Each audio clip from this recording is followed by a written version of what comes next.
If I told you South Carolina would shoot 50% from the field, Meechie Johnson would have a career best performance, and the Gamecocks would score 46 points in the paint, you'd probably think they'd have a real good shot at beating Texas on Tuesday. And for a time, they did. They were leading in the second half, right in the middle of the game. But as we've seen for the better part of this entire season, they were not able to finish down the stretch in an 84-75 loss to the Longhorns out in Austin.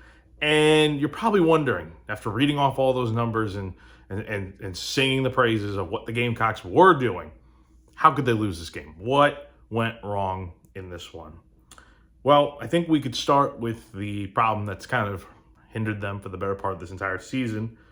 Out-rebounded 40-25. It's a big gap right there in terms of being able to rebound, and that helped Texas get 20 second chance points, which in a 9-point loss can kind of make a big difference.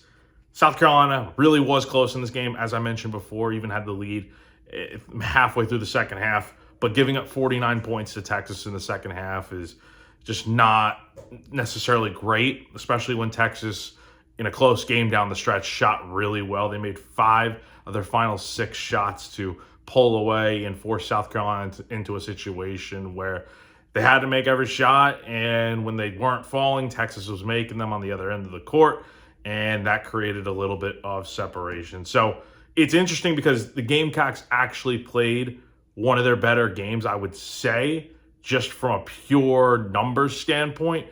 But at the end of the day, they're now 2-8 in conference play, under 500 overall this season, and still a lot of question marks and uncertainty heading into the rest of the season. Meechie Johnson, as I mentioned before, played really well in this game. 35 points on 12 of 21 shooting, 10 of 14 at the free throw line. Not a ton of production around him. Elijah Strong had 12 points on 5 of 10 shooting, but that was really it in terms of noteworthy performances.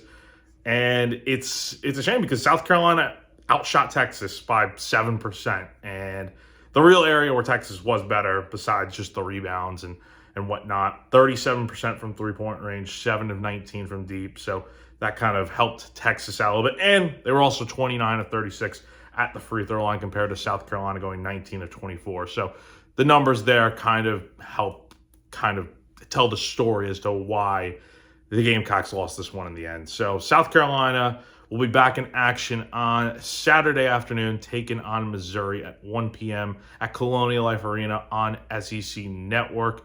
Once again, the Gamecocks falling 84-75 to Texas here on Tuesday night. For GamecockCentral.com, I'm Jack Veltri.